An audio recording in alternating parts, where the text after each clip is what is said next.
le 19 décembre 2009, le FC Barcelone affronte les Argentins d'Estudiantes pour le compte de la finale de la Coupe du Monde des clubs. Menés 1-0 pendant une grande partie de la rencontre, les coéquipiers de Lionel Messi égalisent finalement à la 89e minute de jeu avant, dans les prolongations, de prendre un avantage décisif.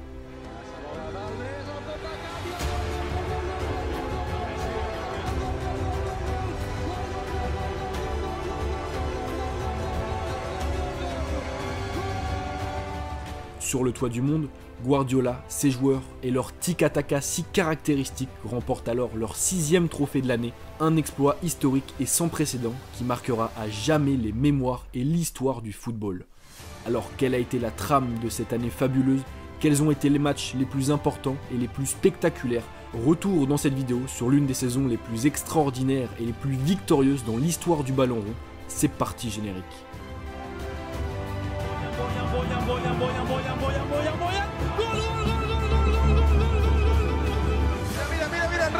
Henry pot marcar! Gol! Messi, deixa la frontal, vinga, surt Iniesta! Gol! Gol, gol, gol, gol, gol, gol, gol, gol, gol!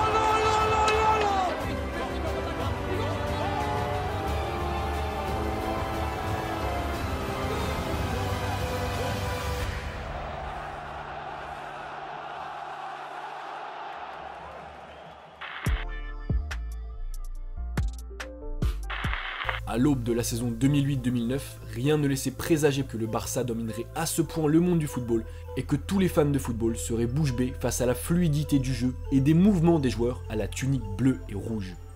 En crise à la fin de la saison 2008, avec une déroute 4-1 face à un Real de Madrid tout juste champion et des socios largement mécontents des joueurs et des dirigeants, le FC Barcelone doit se reconstruire en 2009. Exit Franck Rijkaard et son laxisme que beaucoup dénoncent, exit également Ronaldinho, héros de 2006 mais lui aussi pris pour cible, exit aussi et enfin Deco et Zambrotta qui commencent à se faire vieux. Le club catalan a besoin de nouveautés, de sang frais après 2 ans sans titre. Et pour cela, les dirigeants catalans décident contre toute attente de faire appel à un homme qui connaît bien la maison, en la personne de Pep Guardiola. Le choix en laisse alors beaucoup dubitatif, tant le coach est inexpérimenté puisqu'il n'a entraîné qu'une seule saison en 4e division espagnole, mais Cruyff l'assure, il est prêt. Bercé par les principes du football total cruyffien, l'entraîneur tacticien a des idées claires quant à l'équipe qu'il veut mettre en place et le jeu qu'il veut développer, composé de mouvements perpétuels, d'une permutation constante des joueurs et d'un redoublement de passes simple. Pour mettre cela en place, il est d'ailleurs bien aidé par la quantité importante de joueurs de l'effectif qui sont formés à la Masia, à l'image de Puyol, de Xavi, d'Iniesta, de Messi, de Boyan, de Busquets ou encore de Pedro, mais ça ne l'empêche pas également de recruter à côté plusieurs joueurs qu'il considère nécessaires à son équipe, comme Dani Alves, Martin Cáceres, Seydou Keita ou encore Gérard Piqué, qu'il rapatrie de Manchester United. Fort d'un effectif solide, d'un style de jeu alléchant et d'une pré-saison prometteuse, le Barça commence pourtant timidement la saison avec une défaite d'entrée face au promu Numancia 1-0, puis un match nul au Camp Nou face au Racing Santander.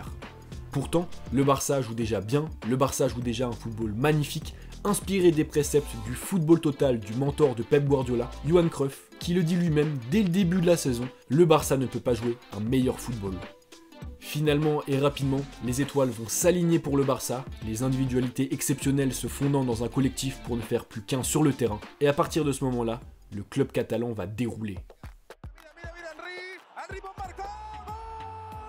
Il faudra attendre la fin février pour voir à nouveau le club catalan perdre, mais entre-temps, Messi et les siens survolent le championnat dont ils prennent la tête dès la 9e journée et ont engrangé, au soir de la mi-saison, 50 points sur 57 possibles, un record dans l'histoire du championnat espagnol.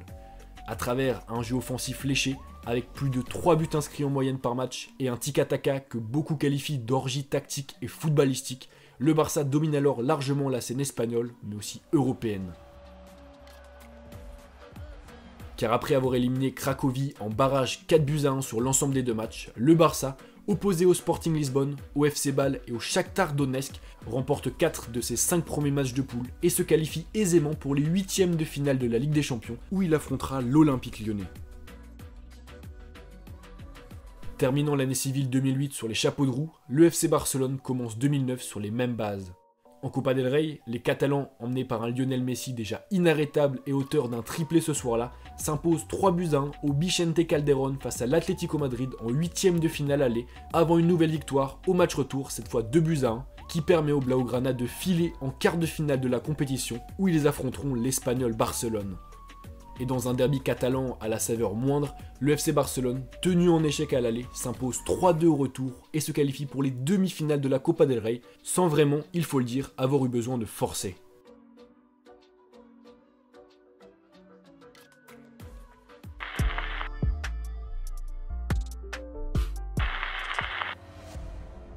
Mais un mois plus tard, dans une nouvelle confrontation, cette fois en Liga, face à l'Espagnol Barcelone, les Blaugrana vont subir leur première défaite de la saison à domicile, 2-1, une défaite qui met un terme à une série de 23 matchs consécutifs sans défaite, et surtout à 27 ans d'invincibilité face aux voisins barcelonais au Camp Nou.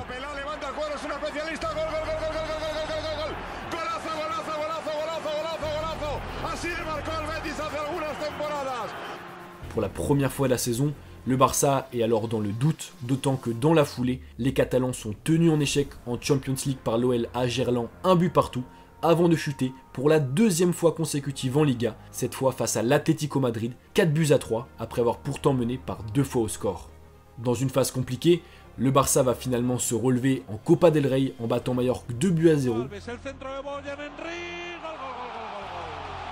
Puis en Liga, en battant Bilbao sur le même score, avant d'offrir un véritable récital au Camp Nou face à l'Olympique Lyonnais lors du 8e de finale retour. Ouvrant le score à la 25e minute de jeu, puis doublant la mise 2 minutes plus tard, le Barça rentre finalement au vestiaire avec 4 buts d'avance et s'impose 5-2 au terme des 90 minutes face à des Lyonnais impuissants et battus par tout simplement plus fort qu'eux.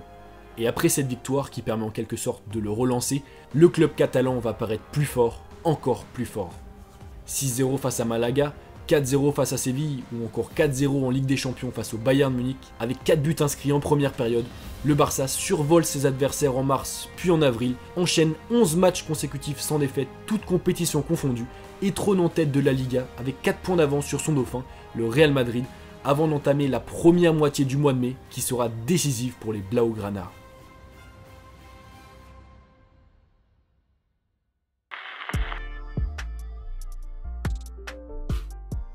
Pour le Barça, le début du mois de mai est décisif, aussi bien sur la scène nationale que sur la scène européenne. Le 3, les Catalans ont un déplacement périlleux au Bernabéu face à leur dauphin, le Real Madrid, qui reste alors sur une série de 17 victoires et un match nul, avant, 3 jours plus tard, d'affronter à Londres les Blues de Chelsea en demi-finale retour de la Ligue des Champions, après un match aller nul et vierge qui place les Catalans dos au mur. Enfin, le 13, le Barça a rendez-vous à Mestalla face à l'Athletic Bilbao pour la finale de la Copa del Rey. Au cours de cette semaine et de ce début du mois de mai, Guardiola et ses joueurs peuvent donc tout perdre ou tout gagner.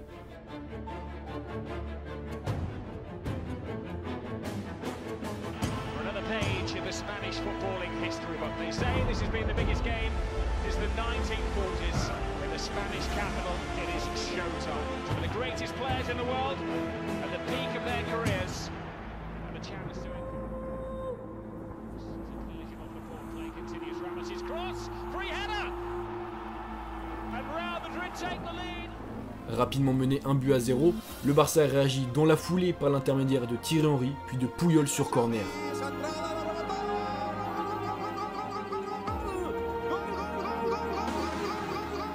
Et grâce à un doublé de Messi, puis un but en fin de match de Piqué, le Barça offre cet après-midi-là un récital de football et de jeu aux spectateurs, s'impose finalement 6-2 face à son ennemi de toujours, et file alors vers son premier titre de la saison, la Liga, 11 mois seulement après avoir perdu 4-1 sur ce même terrain face à cette même équipe lors de la célébration du titre des Madrilènes.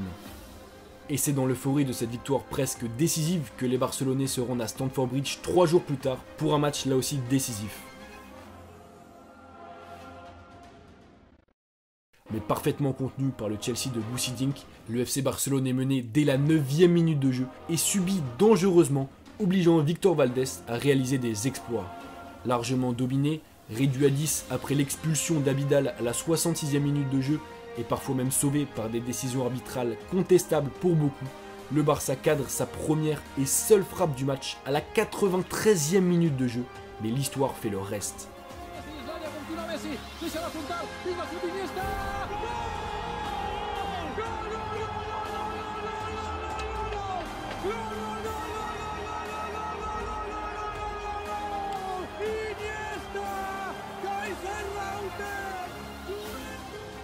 Score final, un but partout, le Barça est qualifié pour la finale de la Ligue des Champions où il retrouvera un autre club légendaire, Manchester United, emmené par un certain Cristiano Ronaldo.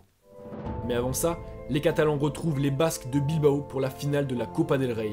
Et malgré une ouverture du score rapide des Rouges et Blancs, le Barça, grâce à des buts de Yaya Touré, de Messi, de Boyan puis de Xavi, s'impose finalement 4-1 et remporte officiellement leur premier titre de la saison, avant, 3 jours après, grâce à une défaite du Real Madrid, d'officialiser son titre en Liga.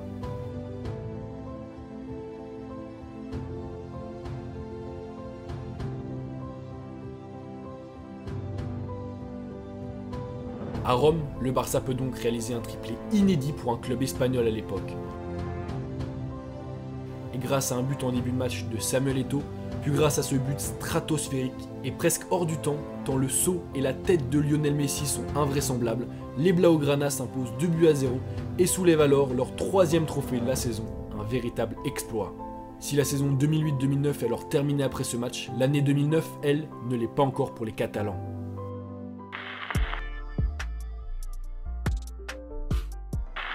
Malgré plusieurs changements dans l'effectif barcelonais, avec notamment l'arrivée de Zlatan Ibrahimovic, le Barça n'en reste pas moins performant, comme il va le montrer au début de la saison. Sur l'élan de son triplé, le club catalan remporte ainsi la Supercoupe d'Espagne face à Bilbao en s'imposant 2-1 à San Mamés, puis 3-0 au Camp Nou, avant de battre, au bout des prolongations, le Shakhtar Donetsk lors de la Supercoupe d'Europe à Monaco. En 2 semaines seulement, Messi et les siens ajoutent ainsi 2 autres trophées à leur galerie qui en comporte désormais 5 remportés lors d'une seule et même année civile, 2009. Il ne reste alors plus qu'un seul titre à glaner, à remporter pour les Barcelonais, celui de la Coupe du Monde des clubs qui se joue en décembre 2009 à Abu Dhabi. Vainqueur en demi-finale face au club mexicain d'Atlante, le Barça se présente en finale de la compétition comme le grand favori face à l'Estudiantes. Mais peinant à faire la différence face aux Argentins, les Catalans encaissent même un but à la 37e minute de jeu et ne parviennent pas à recoller au score malgré des tentatives nombreuses jusqu'à la 89e minute de jeu.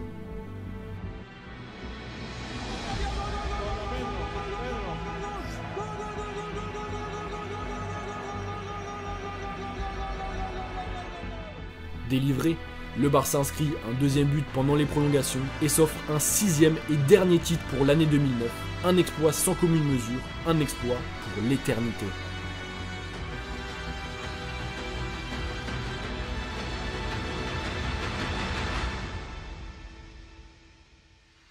Ainsi, grâce à un football révolutionnaire et alléchant offensivement, des individualités fantastiques et un collectif soudé, le FC Barcelone de 2009 a réussi l'un des plus grands exploits de l'histoire du football et restera à jamais comme l'une, si ce n'est la plus grande équipe que le ballon rond ait connue.